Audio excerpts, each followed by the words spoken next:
Hello student, welcome to unique शिक्षण संस्थान सीकर। मैं गोकुल आज आपके लिए इस वीडियो में लेके आया हूँ क्लास 9 विज्ञान विषय चैप्टर नंबर 2 का पार्ट 2। क्या हमारे आसपास के पदार्थ शुद्ध हैं?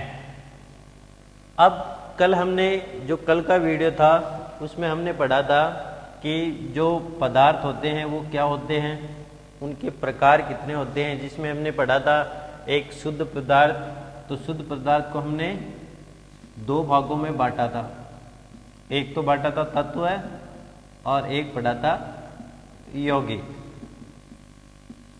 और दूसरा था जो मिश्रण के रूप में बांटा था, जिसमें हमने दो पढ़े थे, एक तो सहमांगी और एक पढ़ा था विषमांगी।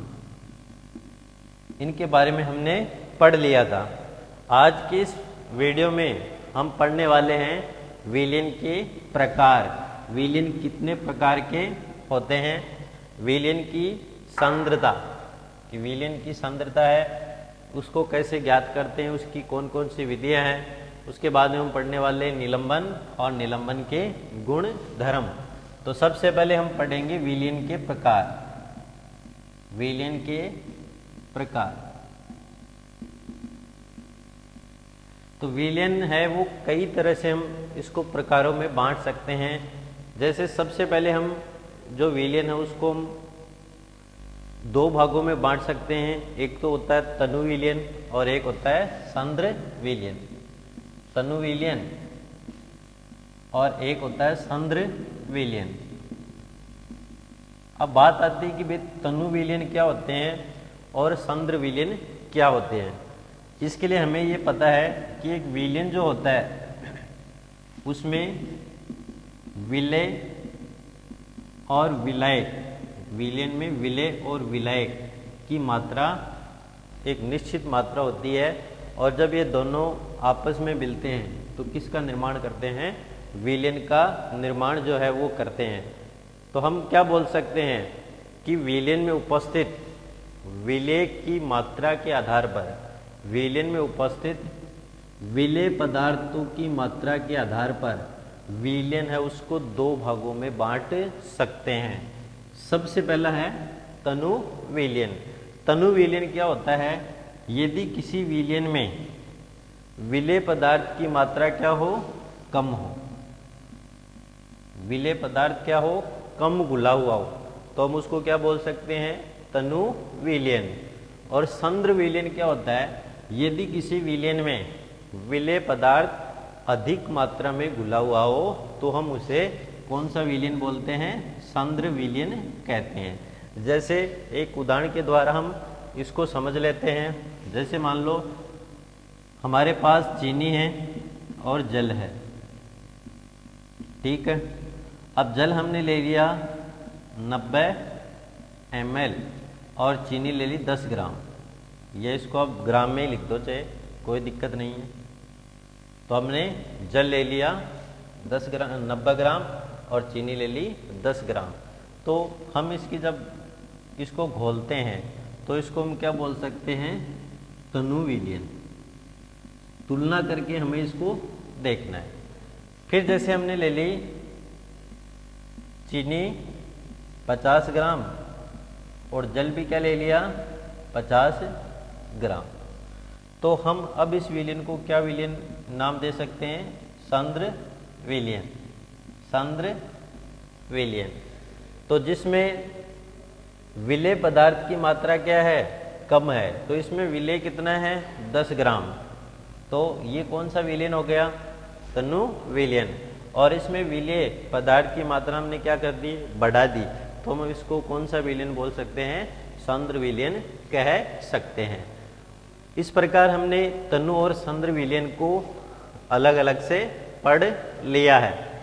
अब हम वाकई में जो विलयन है वो कई प्रकार के होते हैं। जैसे सबसे पहले विलयन होता है संतृप्त विलयन।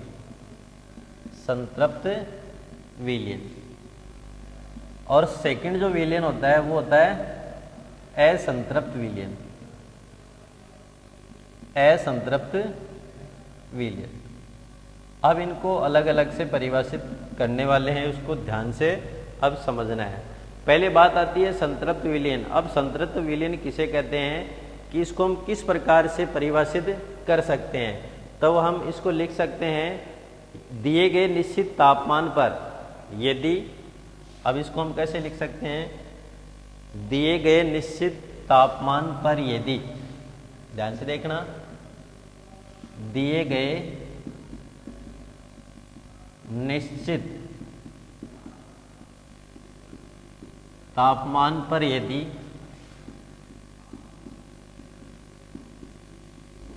दिए गए निश्चित तापमान पर यदि विलयन में विलेय पदार्थ, यदि विलयन में विलेय पदार्थ नहीं घुलता है,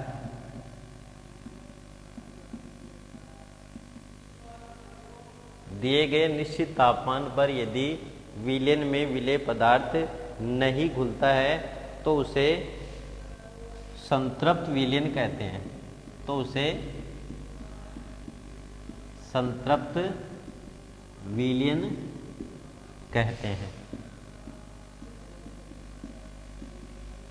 तो अब संतृप्त विलयन को, ये इसकी परिभाषा होती है। संतृप्त विलयन होता क्या है कि दिए गए निश्चित तापमान पर यदि विलयन में विलेय पदार्थ नहीं घुलता है तो उसे संतृप्त विलयन जो है उसका नाम दिया जाता है। सेकंड है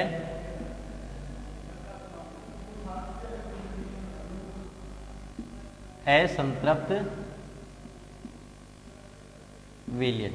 अब असंतृप्त विलयन है उसको हम किस प्रकार से परिभाषित कर सकते हैं, यदि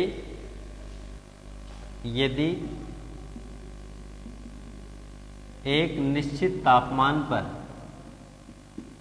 यदि एक निश्चित तापमान पर पदार्थ की सांद्रता संतृप्तता से कम, पदार्थ की सांद्रता या मात्रा संतृप्तता से कम हो, पदार्थ की जो मात्रा है वो संतृप्तता से क्या हो, कम हो, तो उसे हम कौन सा विलयन बोल सकते हैं, कम हो, तो उसे असंतृप्त विलयन कहते हैं। तो उसे असंतृप्त विलयन कहते हैं। तो आपने पढ़ा कि संतृप्त विलयन क्या होते हैं, दिए गए निश्चित तापमान पर यदि विलयन में विलेय पदार्थ नहीं घुलता है तो उसे संतृप्त विलयन कहते हैं। और असंतृप्त विलयन वो होते हैं कि यदि एक निश्चित तापमान पर पदार्थ की जो मात्रा है वो संतृप्तता से क्या हो, कम हो, तो उसे हम क्या बोल सकते हैं, असंतृप्त विलयन कह सकते हैं। जैसे मान लो हमारे पास एक पात्र है, उसके अंदर हमने क्या भर लिया, जल भर लिया। अब हम संतृप्त विलयन को समझेंगे कि विलेय पदार्थ नहीं घुलता है, ठीक है। अब इसको ऊपर से हमने चीनी है वो डालते गए, ठीक है, और चीनी इसके अंदर घुलती चली गई। और एक स्थिति ऐसी आती है कि ये चीनी घुलना क्या हो जाती है, बंद हो जाती है। तो जहाँ ये चीनी घुलना बंद हो जाती है वहाँ तक जो विलयन की स्थिति है वो क्या होगी, संतृप्तता की स्थिति होगी। तो हम बोल सकते हैं जहाँ चीनी को यदि घोलते जाए तो एक स्थिति ऐसी आती है, एक तापमान ऐसा आता है कि इसमें जो विलेय पदार्थ है वो घुलना क्या हो जाता है, बंद हो जाता है। तो उस विलयन को हम कौन सा विलयन बोलते हैं, संतृप्त विलयन उसको कहते हैं। असंतृप्त विलयन किसे कहते हैं, यदि एक निश्चित तापमान पर वो स्थिति है, जल है, उसको हम गर्म करते चले गए और ऊपर से चीनी डालते चले गए, तो जो विलेय पदार्थ की मात्रा है ऊपर से हम डाले तो वो क्या हो जाए, संतृप्तता से कम हो जाए, तो हम उसको कौन सा विलयन बोलते हैं, असंतृप्त विलयन जो है वो कह सकते हैं। उसके बाद में एक विलयन जो आता है, संतृप्त हो गया, असंतृप्त हो गया, अब आता है अति संतृप्त विलयन। थर्ड हम पढ़ेंगे अति संतृप्त विलयन। अब अति संतृप्त विलयन है, उसको हम किस प्रकार से जो परिभाषित है वो कर सकते हैं। तो इसको हम ऐसे लिख सकते हैं कि यदि एक विलयन में विलेय पदार्थ की सांद्रता संतृप्त स्तर से कम हो, यदि एक विलयन में विलेय पदार्थ की मात्रा संतृप्त स्तर से कम हो, संतृप्त स्तर से कम हो, तो उसे अति संतृप्त विलयन कहते हैं। अति संतृप्त विलयन कहते हैं। अति संतृप्त विलयन कहते हैं। तो विलयन को इसको हम सामान्यतः 3 प्रकारों में बांट सकते हैं: संतृप्त विलयन, असंतृप्त विलयन और अति संतृप्त विलयन। अब ये हो गए विलयन के प्रकार। अब हम पढ़ने वाले हैं विलयन की सांद्रता। अब विलयन की जो सांद्रता है वो किस प्रकार से हम इसको लिख सकते हैं, इसकी परिभाषा है उसको हम किस प्रकार से विलयन की सांद्रता को परिभाषित कर सकते हैं, वो सब हम देखने वाले हैं। तो बात आती है विलयन की सांद्रता की। तो विलयन की सांद्रता है वो किस प्रकार से हम इसको परिभाषित कर सकते हैं। जैसे मान लो कोई विलयन है, ठीक है। अब विलयन जो होता है उसको उसमें होता है विलेय और विलायक। विलेय और विलायक जब मिलते हैं तो किसका निर्माण होता है? विलयन का निर्माण होता है। और ये जो विलयन की सांद्रता है वो पृथक पृथक ताप पर, यानी तापमान में यदि परिवर्तन होता है तो अलग अलग तापमान पर विलयन की सांद्रता क्या होती है? अलग अलग होती है, या उसकी जो सांद्रता है वो भिन्न होती है। तो हम लिख सकते हैं कि पृथक पृथक तापमान पर विलयन की सांद्रता भी क्या होती है? भिन्न होती है। जैसे मान लो 100 डिग्री टेम्परेचर है, उस पर सांद्रता कुछ अलग होगी। 50 डिग्री सेंटीग्रेड है, उस पर सांद्रता अलग होती है। तो हम लिख सकते हैं कि विलयन है वो भिन्न भिन्न तापक्रम पर उसकी जो सांद्रता है वो भी क्या होती है? भिन्न भिन्न होती है। अब विलयन की जो सांद्रता है उसको हम किस प्रकार से परिभाषित कर सकते हैं? तो विलयन की सांद्रता को परिभाषित करने के लिए हमें एक सूत्र है वो पता होना चाहिए। तो वो है विलयन की सांद्रता बराबर विलयन की सांद्रता बराबर विलेय पदार्थ की सांद्रता बटा विलयन की सांद्रता। तो हम इसको क्या लिख सकते हैं? विलेय पदार्थ की सांद्रता बटा विलयन की सांद्रता। तो इसको हम कैसे परिभाषित कर सकते हैं? यदि किसी विलयन में विलेय पदार्थ की सांद्रता और उसके विलयन की सांद्रता का जो अनुपात है उसे हम क्या बोल सकते हैं? विलयन की सांद्रता कह सकते हैं। तो इस सूत्र को हम अलग तरीके से भी लिख सकते हैं। जैसे विलयन की सांद्रता बराबर विलेय पदार्थ की सांद्रता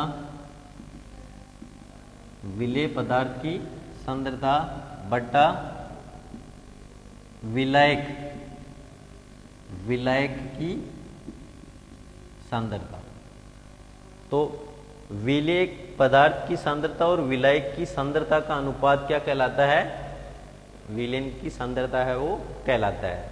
तो इसको हम ऐसे लिख सकते हैं कि विलेय पदार्थ की मात्रा जो विलयन में किसी दी गई मात्रा अर्थात आयतन में उपस्थित हो उसे विलयन की सांद्रता कहते हैं। तो हम क्या लिख सकते हैं? विलेय पदार्थ की मात्रा वह मात्रा, विलेय पदार्थ की वह मात्रा जो विलयन के किसी दी गई मात्रा, जो विलयन के किसी दी गई मात्रा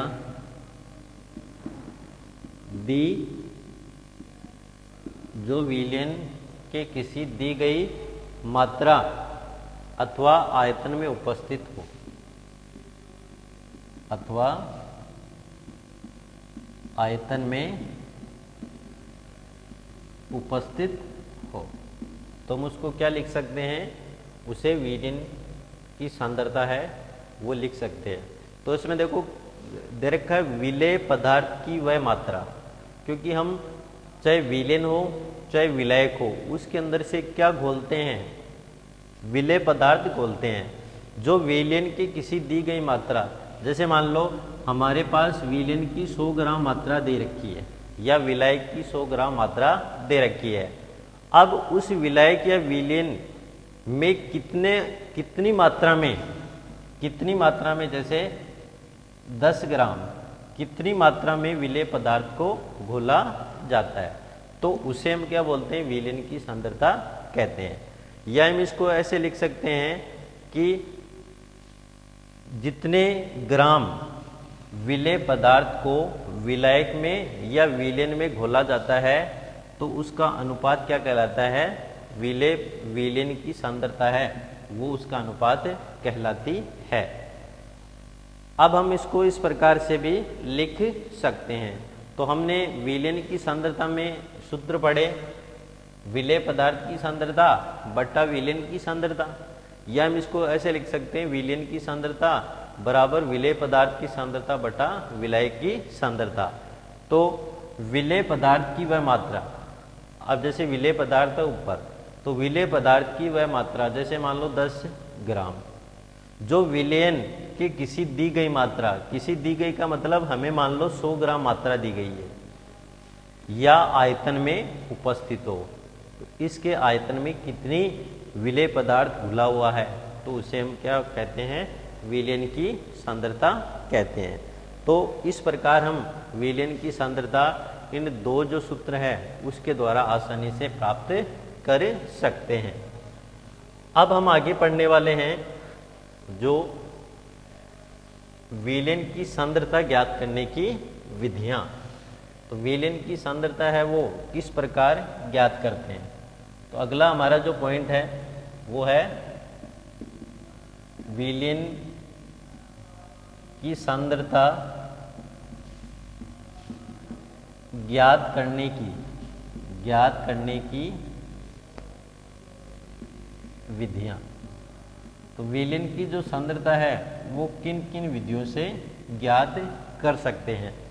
आपकी जो 9th क्लास है उसमें वैसे इसका विस्तृत विवरण नहीं दिया गया है, तो विस्तृत विवरण आप आगे की क्लासों में, खासकर जो 11th की क्लासें हैं उसमें आपको इसका विस्तृत विवरण मिलेगा। हमें सिर्फ जो परीक्षा की दृष्टि से इसके अंदर क्या महत्वपूर्ण है, क्या पूछा जाता है, उसके बारे में हम पढ़ने वाले हैं। तो विलयन की सांद्रता ज्ञात करने की कई तरह की विधियां हो सकती है। तो इसमें जो पहली विधि है द्रव्यमान विलयन के द्रव्यमान प्रतिशत। तो पहली विधि का नाम क्या है, द्रव्यमान विलयन का द्रव्यमान प्रतिशत। तो पहली विधि का नाम क्या है, द्रव्यमान विलयन का द्रव्यमान प्रतिशत। या तो हम द्रव्यमान या विलयन का द्रव्यमान प्रतिशत है उसके द्वारा इसको पढ़ सकते हैं। तो इसको हम किस प्रकार से लिख सकते हैं, तो हम इसको सूत्र के रूप में लिखेंगे। तो क्या लिख सकते हैं, विलेय पदार्थ का द्रव्यमान, विलेय पदार्थ का द्रव्यमान बट्टा विलयन का द्रव्यमान, विलयन का द्रव्यमान इंटू 100। विलेय पदार्थ का द्रव्यमान बटा विलयन का द्रव्यमान इंटू 100। तो ये विधि कौन सी है? द्रव्यमान विलयन का द्रव्यमान प्रतिशत। तो यदि हमें विलयन का द्रव्यमान प्रतिशत निकालना है तो विलेय पदार्थ का जितना द्रव्यमान दे रखा है उसका मान रख देंगे, और टोटल जो विलयन का द्रव्यमान दे रखा है उसका मान रख देंगे इंटू 100 करके। जो भी हमारे पास मान आता है तो वो क्या आ जाएगा? विलयन जो है उसका द्रव्यमान जो प्रतिशत है वो आ जाएगा। तो सेकंड जो विधि है उसका नाम है द्रव्यमान विलयन का आयतन प्रतिशत। द्रव्यमान विलयन का आयतन प्रतिशत। तो पहली विधि हमने पढ़ी द्रव्यमान और विलयन का द्रव्यमान प्रतिशत। तो ये इसका सूत्र क्या होता है? विलेय पदार्थ का द्रव्यमान बटा विलयन का द्रव्यमान इंटू 100।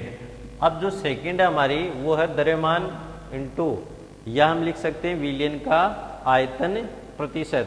तो इसके लिए हम क्या लिख सकते हैं? विलेय पदार्थ का द्रव्यमान। तो इसको सूत्र के रूप में लिख सकते हैं विलेय पदार्थ का द्रव्यमान बट्टा विलेय पदार्थ का द्रव्यमान। अब हमारे पास यहाँ पे क्या दे रखा है? आयतन। तो आयतन दे रखा है तो हम इसको क्या लिख सकते हैं? विलयन का आयतन। इस द्रव्यमान की जगह क्या चेंज हो जाएगा? विलयन का आयतन इंटू 100। तो हमारे पास ये दो विधियां हैं। पहली है द्रव्यमान प्रतिशत और सेकंड है द्रव्यमान आयतन प्रतिशत विधि। और इनके द्वारा हम किसी पदार्थ का जो विलयन बना हुआ है उस विलयन की जो सांद्रता है उसको हम आसानी से ज्ञात कर सकते हैं। अब इसके ऊपर एक सामान्य सा जो न्यूमेरिकल है वो करके हम देखते हैं। जैसे आपको पास एक न्यूमेरिकल दे रखा है तो परीक्षा में इस न्यूमेरिकल में क्या पूछा जाता है, क्वेश्चन जो है वो किस प्रकार से पूछा जाता है। तो जैसे एक विलयन में 320 ग्राम, जैसे क्वेश्चन इसके अंदर क्या आता है? यदि एक विलयन में 320 ग्राम विलायक 320 ग्राम विलायक जल में 40 ग्राम साधारण नमक, विलायक जल में 40 ग्राम साधारण नमक, 40 ग्राम साधारण नमक विलेय हो तो विलयन की सांद्रता ज्ञात कीजिए। नमक विलेय हो तो विलयन की सांद्रता ज्ञात कीजिए। तो परीक्षा जो है उसके अंदर इस टाइप से क्वेश्चन पूछा जाता है। तो हमें दे रखा है विलायक जल में कितनी मात्रा दे रखी है? 320 ग्राम। और साधारण नमक विलेय पदार्थ के रूप में कितना दे रखा है? 40 ग्राम। तो विलयन की जो सांद्रता है वो हम किस प्रकार से ज्ञात कर सकते हैं? तो हमारे पास जो दिया है वो क्या दे रखा है? विलायक क्या है? जल। विलायक जल की मात्रा, विलायक जल की जो मात्रा है वो कितनी दे रखी है, या इसका द्रव्यमान कितना दे रखा है? 320 ग्राम। तो इसको हम क्या लिख सकते हैं? मात्रा लिख दो या द्रव्यमान कितना है? 320 ग्राम। फिर क्या दे रखी है? विलेय। यहाँ पे विलेय क्या है? साधारण नमक, साधारण नमक। अब साधारण नमक है उसकी मात्रा कितनी दे रखी है? मात्रा या द्रव्यमान कितना दे रखा है? 40 ग्राम। तो विलेय पदार्थ और विलायक दोनों का द्रव्यमान दे रखा है तो हम विलयन का द्रव्यमान निकाल सकते हैं। तो विलयन का जो द्रव्यमान है वो कैसे निकालते हैं? विलयन का द्रव्यमान बराबर क्या लिख सकते हैं? विलेय का द्रव्यमान प्लस विलय का द्रव्यमान। तो विलय पदार्थ का द्रव्यमान कितना दे रखा है 40 ग्राम, और जो विलायक है उसका द्रव्यमान कितना दे रखा है 320 ग्राम। जब इसको हम जोड़ते हैं तो टोटल कितना हो जाता है 360 ग्राम। तो इस प्रकार हमने जो विलयन है उसका द्रव्यमान निकाल लिया है। अब हम निकालेंगे विलयन का द्रव्यमान प्रतिशत। विलयन का द्रव्यमान प्रतिशत। तो विलयन का द्रव्यमान प्रतिशत में हमने सूत्र पढ़ा था विलेय पदार्थ का द्रव्यमान, विलेय का द्रव्यमान बटा विलयन का द्रव्यमान। विलयन का द्रव्यमान इनटू 100। तो विलेय पदार्थ का द्रव्यमान इसमें कितना दे रखा है 40 ग्राम, तो क्या हो जाएगा 40 ग्राम। और विलयन का द्रव्यमान अभी हमने निकाला कितना है 360 ग्राम। तो ग्राम से ग्राम कैंसिल, 0 से 0 जो है वो कैंसिल, और इनटू क्या है 100। तो इसको जब हम हल करते हैं तो हमारे पास जो इसकी द्रव्यमान प्रतिशत आता है वो कितना आता है 11.1%। तो इस प्रकार आज की वीडियो में हमने पढ़ा विलयन के प्रकार, विलयन की सांद्रता, विलयन की सांद्रता ज्ञात करने की विधि, और उसके आधार पर जो परीक्षा में क्वेश्चन पूछा जाता है उसके बारे में आज की इस वीडियो में हमने पढ़ा।